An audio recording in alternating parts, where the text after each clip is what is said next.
At the beginning of the movie, 8 candidates are shown getting ready for a hiring examination for a profitable corporate job. Some candidates motivate themselves with encouraging words, while some add a few touch-ups to their appearances before moving to the examination hall. The place is dimly lit, with desks for every candidate kept uniformly throughout the room. It also has cameras to monitor their activities. After the 8 of them are seated, a guard with a gun enters the room, visibly making the candidates nervous. He is followed by a man who doesn't tell them his name, and simply introduces himself as the Invigilator. He then apologizes to them for the hardships they have faced to reach this room, revealing that the candidates have passed all the previous hiring processes and are the finalists. If they pass this last test, they will be getting the job of their dreams.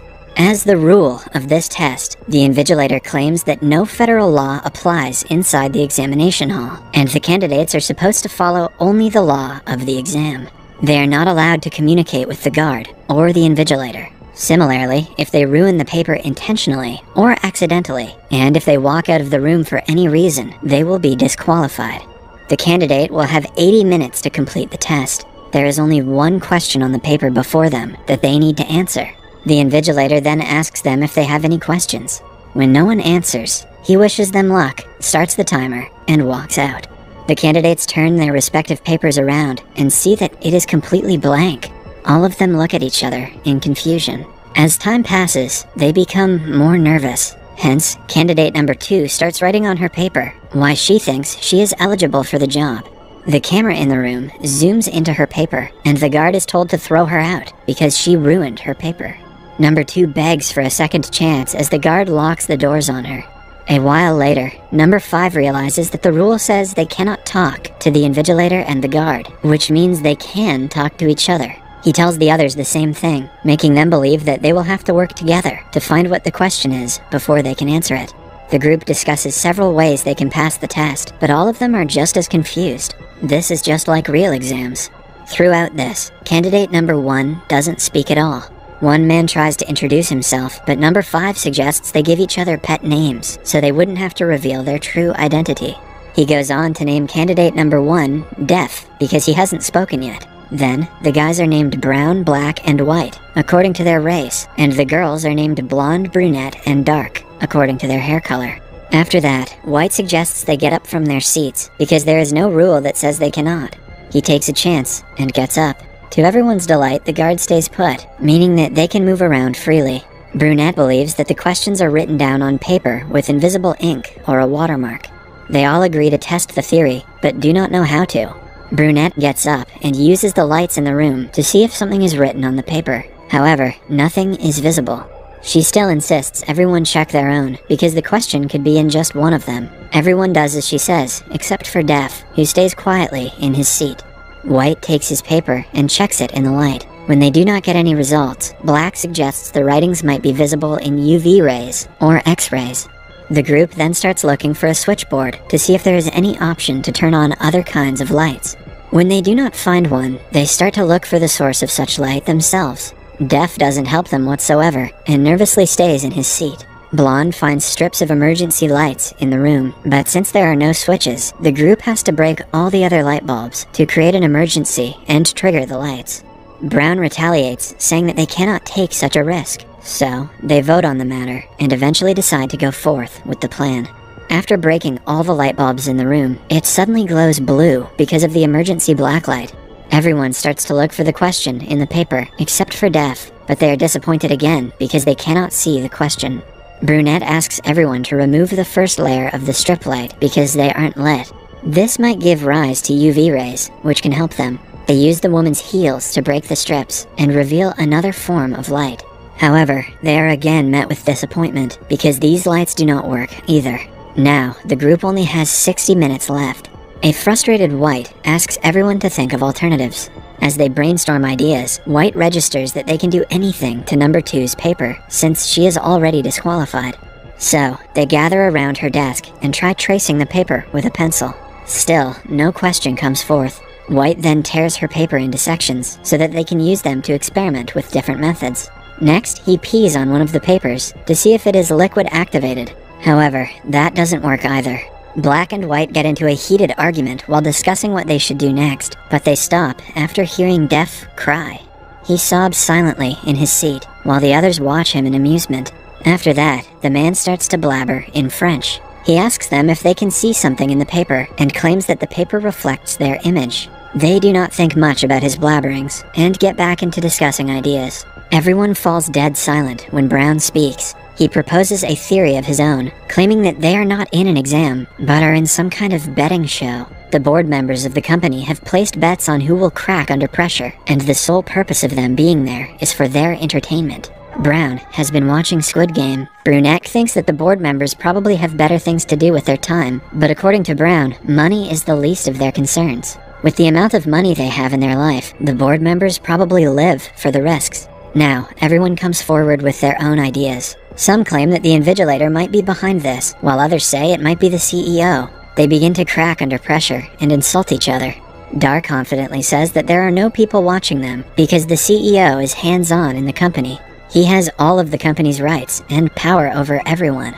It is clear that she knows more about the company than anyone else. Brown asks her how she knows so much about the CEO. It turns out that Dark is already working for the company in HR, but has never seen the CEO. She applied for a higher job, and now she is here. White then reveals that he was headhunted and offered the job, but the others say that they applied for it. However, one thing they have in common is that they do not know anything about the company, or what it does, because they were told not to ask any questions. Dark then explains that they are applying for a famous multi-million-dollar pharmaceutical company called BROG.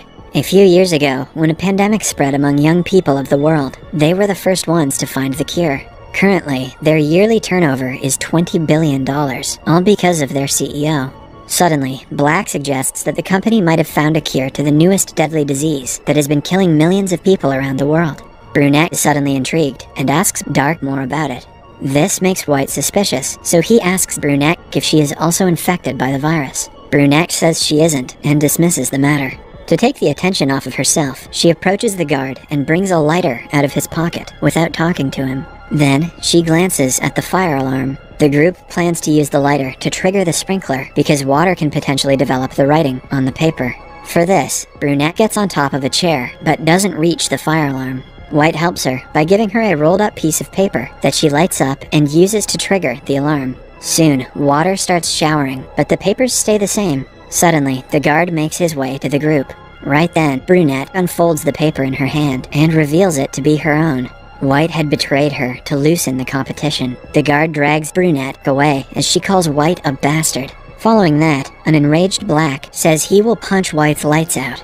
This makes the lights go out, and the group figures they are voice activated. They ask each other to be careful with what they say when Def starts to cry again. White slyly sits in front of him and bullies the poor guy into tearing his own paper and eating it. The guard approaches Def and sends him away as well. Now only 5 of the candidates are left. Black belittles White for being an awful person, but White insists they should thank him for getting their competitors out. He also claims that he knows what the question is, but refuses to tell the others. In a fit of rage, Black knocks him out with a single punch. The group then ties him to a seat and covers his mouth with a tie. A while later, White gains consciousness. Dark removes his gag, and he asks for his medication, saying that he is also infected with the virus and has to take medicine every hour for him to live. Black searches for pills in his pocket, but doesn't find one. This makes the group believe that White is just making excuses, so they will free him. However, White claims that one of them has taken the pill and promises to tell them what the question is, if they give it back.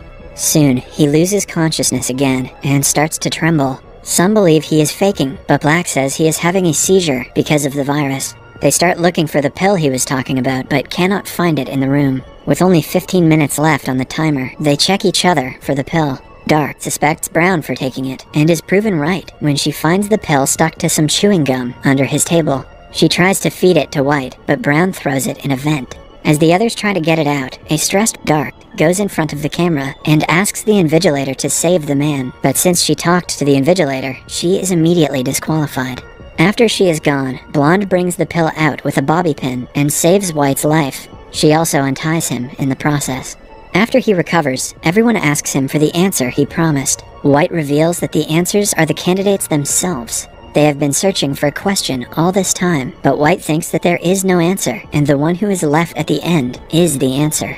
The rest of them believe him, but before they can act, White runs to get the gun from the guard. Black pushes him aside and acquires the gun himself. He points it at White, who confidently claims that he won't shoot anyone. Simultaneously, he attacks Black and gets the gun. However, when he is about to use it, he realizes the gun has fingerprint recognition. So, White uses the guard and points the gun at the others. He threatens everyone to get out of the room on their own, so he can win the position. Brown doesn't retaliate with the fear of being shot, and deliberately walks out. A scared blonde slowly walks outside, but yells "lights out" at the end. The room goes pitch dark, making White shoot in random directions. When the lights come back, Black falls limp on the floor, with a bullet hole in his chest. White looks around, and sees Blonde still has a foot inside the room. He is about to shoot her as well, but notices that the timer has stopped. Now, White walks to the camera and tells the invigilator that he is the winner of the competition. The guard approaches him and shows him the time. White is in shock to see they still have 20 seconds left, meaning that he is disqualified for talking to the invigilator.